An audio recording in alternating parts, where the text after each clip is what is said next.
Some might say we cannot force people to want something higher. After all, the pursuit of divine realization is a very lofty goal. But this attitude is itself the problem. Wait, so you can force people? Of course, there are always going to be individuals who have no interest in growing spiritually. You talk about me. At the same time, there are innumerable Hindus who are sleepwalking. Because they have not been inspired or encouraged to seek something beyond, they carry on with a normal mundane life. They may marvel at the wisdom of the Vedas, but believe it is not something they themselves need to strive for. Put simply, we as Hindus should seriously try to achieve what our religion teaches us. The more Hindus who wake up and pursue a spiritual path, the more others will naturally do the same. Guys, look at the history of India. Every time India became better is because of people ignoring Hinduism and looking into secularism, giving into science, technology, capitalism, trade, exploration. Every time India moved forward was because of ignoring Hinduism and giving into superior ideas. So this is complete nonsense. The future of your country depends on you ignoring Hindu teachings and going, just go with science and skepticism and enlightenment values, and move forward, not backwards. Move your country forward, not backwards. Hold on. Katie's saying, so one good thing is that many, probably not most, but who knows, regular Hindus think that Hindus becoming more religious and cultural are going senile due to old age or something. Hey, Katie, I appreciate you trying to... yeah, I think that's true. Katie being optimistic for once, without me pushing her there.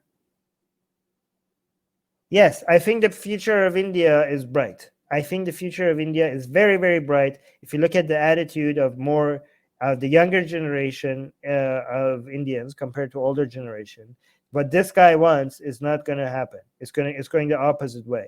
This is why, as much as we keep complaining about things in India, I think that it's moving in the right direction, and it's going to get so much better. It's going to get so much better. I know the politicians are be crazy, but these politicians will one day be replaced by the younger generation. I am very optimistic. I am very scared about short-term future of India, but I'm very optimistic about long-term future of India. And Katie's saying, yes, if we actually read the history, Hinduism was dying during the second stage of urbanization in about 500 BC. Oh, wow. I didn't know I was that right. Okay. See, guys, I'm even more correct than I even know. Isn't that amazing? There are many who feel that securing the future of Hinduism is about robustly defending it intellectually with knowledge and... Oh my God! You know where you're being defeated.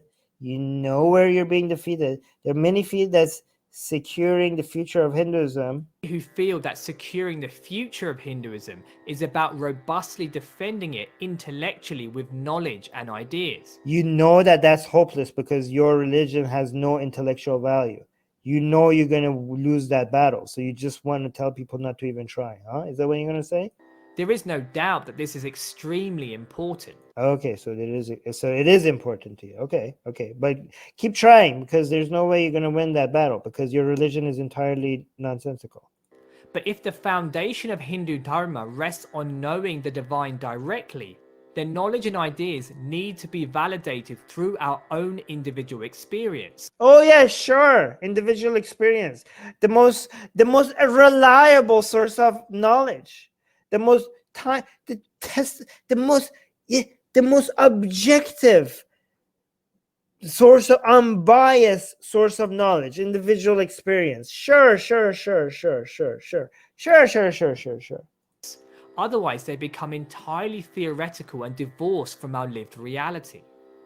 There are currently around 1.2 billion Hindus in the world. Guys, do not use individual experiences as a way to come up with conclusions. Come up with hypotheses if you want, But make sure you are not holding them tightly. Individual experiences is one of the least, if not the most, the least reliable way of coming up with conclusions. Okay, this is like you are so biased, and your brain is so wired to see correlation where correlation doesn't exist, and to see patterns where patterns don't exist. Do not use individual experiences to come up with conclusions. The strength of Sanatana Dharma rests on how many of us choose to graduate beyond being a cultural Hindu to a true seeker. It relies on enough individuals dedicating their life to a spiritual purpose. It relies on people believing they too can experience God. I mean, you could say all of this about Islam. I guess if this is true about Hinduism, then you might as well try becoming a Muslim.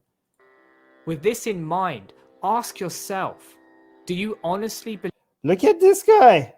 This guy is so he hates me so. Wow, look at this guy trying to represent Hinduism. We have some butthurt Hindus in the live chat, and they hate my commentary so much that he's saying, I wish America totally destroy all of Iran. Wow, what a true Hindu you are. Piku, aren't you?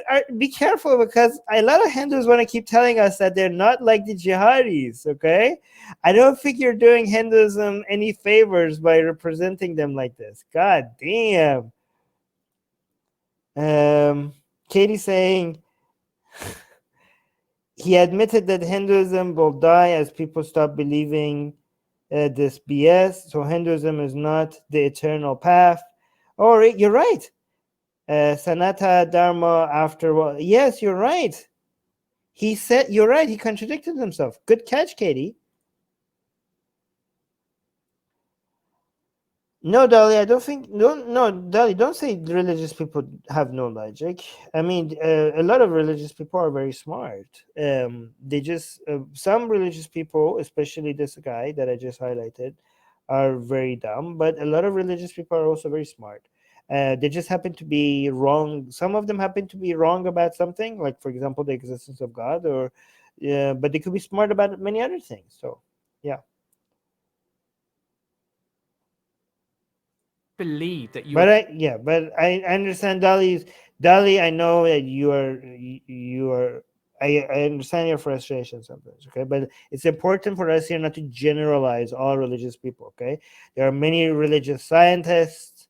There are many religious geniuses. Just because you're genius about many things, that doesn't mean you're going to get the answer to everything correctly, right? You could have a very dumb take, for example, on the existence of God, but still be a genius about many other things. just this mind and body? Do you believe your life is a mere accident? Can you not sense a grander meaning to your existence? Every day, meditate and absorb yourself in these questions. Make them the focus of your life, and using the glorious tradition of Sanatana Dharma, forge your way back home to the Supreme. What is that sound? Many thanks for listening. Why are you ending your... What the hell was that sound at the end of his video? Anyways, whoa, we went an hour and 20 minutes in this? I'm trying to keep these videos under an hour, and I'm failing every time. Anyways, I'm about to head out, but let's see if there's any other comments here. Anyways, okay, go. Dolly's saying good point. Of course, Dolly. All my points are good points. Oh, here. Katie's saying, repeating comment because of relevancy. To the next comment, if we actually read the history, Hinduism was dying during the second stage of urbanization in about 500 BCE, and then second part saying that's when Brahmins fooled other tribes to Hinduism to continue the Hindu society, and the Puranic period for Hinduism began. Yeah, and then people responded to your comment and saying like, oh no, they weren't forced, even though you never said they were forced. So even, guys, I know Katie sometimes makes mistakes, but she's usually right.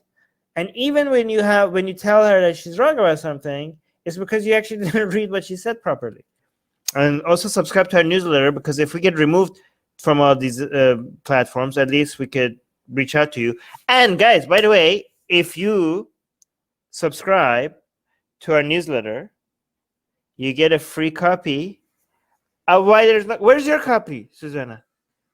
Get it. We're doing promotion.